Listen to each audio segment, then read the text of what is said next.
something that more and more people are doing is minting their content as NFTs and talking about content that's worth collecting. And Reka, you actually tweeted this morning, which is so timely. What is content worth collecting? And I'd love to hear both of your thoughts on what is content that's worth collecting.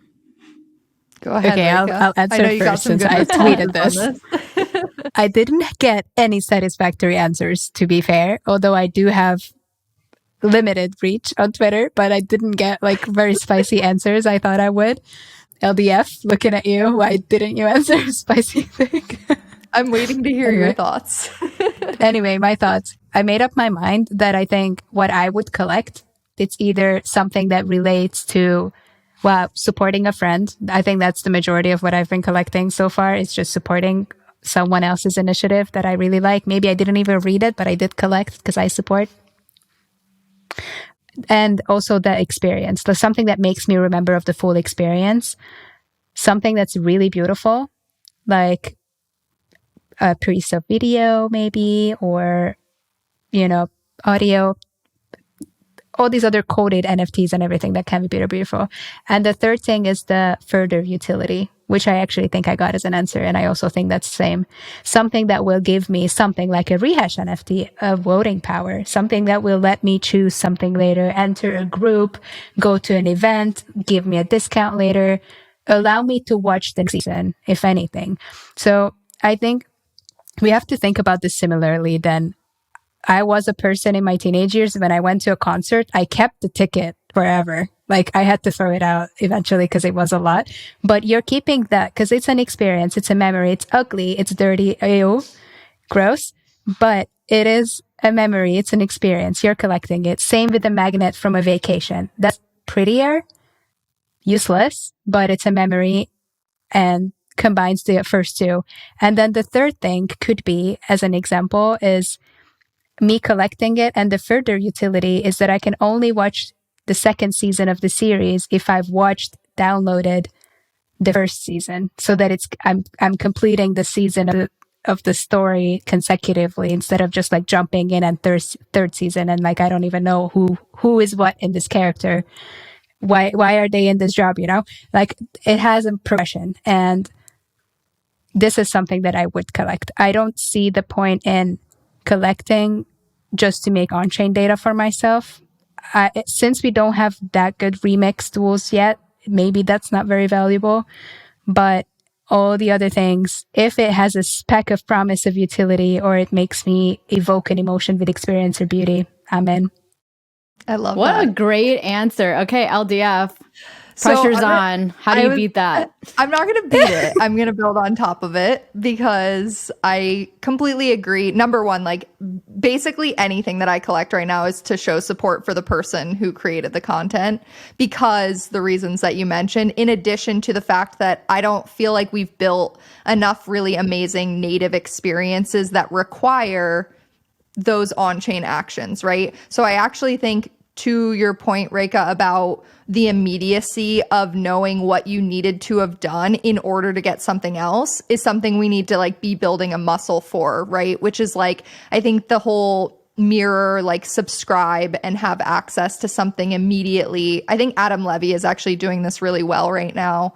But we need to build our own like native experiences, because similar to convincing someone to get a wallet to then promise them that they will be able to do a bunch of stuff in the future, as opposed to saying you want this thing and you need to complete this step in order to be able to do it. It reminds me a lot of kind of performance marketing, which is my background, right? Which is like, look, you saw an ad for something that was perfectly timely and you bought it right there because it made sense and was relevant in that experience, as opposed to hoping that you're going to have utility later. And I actually think Rehash is a good example of that too, because Reka and I are pretty big joke DAO maxis. And so it's really easy to say, hey, my friends are participating in this activity. I realize that I need to do XYZ in order to be part of that. It's not, I hope that I'm going to care about governing a treasury at some point necessarily, although that might be like an added benefit later.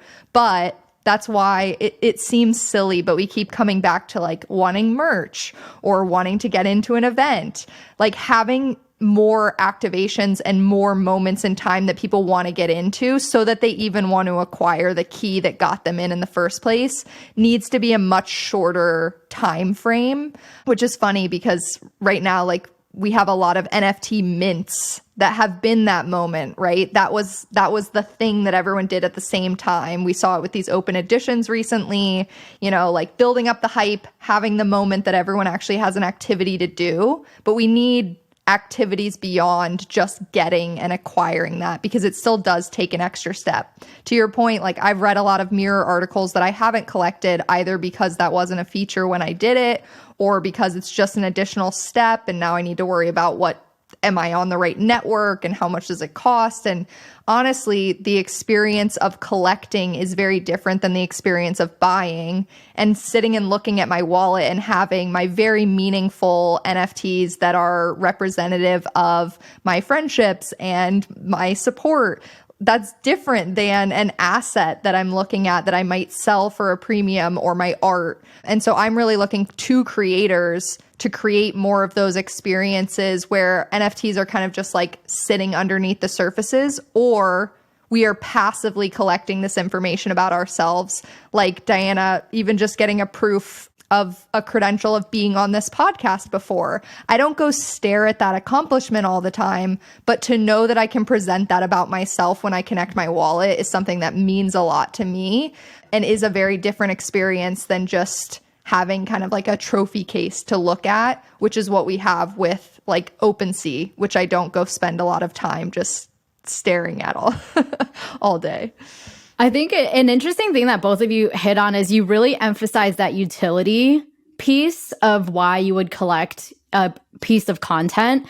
And one thing that I didn't hear from you guys is talking about the quality of that piece of content, which I think is the narrative that I've personally heard the most of, is this content has to be high quality. That's kind of, you know, when we think about content in the traditional world, where we always think, well, you know, it's about, you have to put out good quality content and then you have to know how to distribute it as well. But actually, why did you guys not mention the quality of content piece? I feel like I grew up watching like 20 pixel YouTube videos 30 million times because it was funny and it allowed me to hang out with my friends. And I don't know, but at least for me, even if it's not nice, I don't think we're there in the art, and I don't have these expectations of the space yet. Like if you're creating nice things and all of these other things that we talked about, the utility, the experience, you won.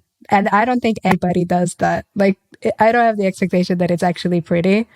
Like LDF is saying, I'm not gonna look at it all the time in my wallet. It's there. Also, I almost died saying that from now on, we're gonna introduce ourselves as, "Hi, I'm Reka. I have a credential of being on the Rehash podcast," because it's the price. Yes. Credential incoming very soon.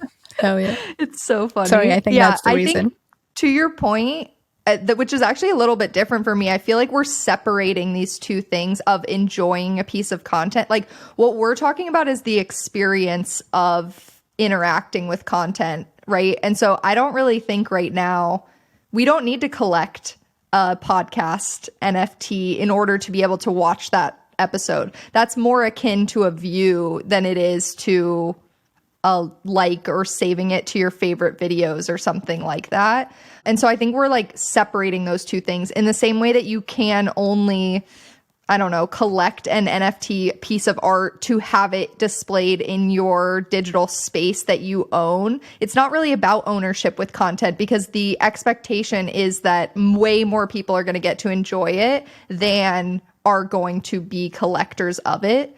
So I just think those two things are very different and have different expectations, even though that's kind of the only thing we can do with them right now is like gate access to their physical being.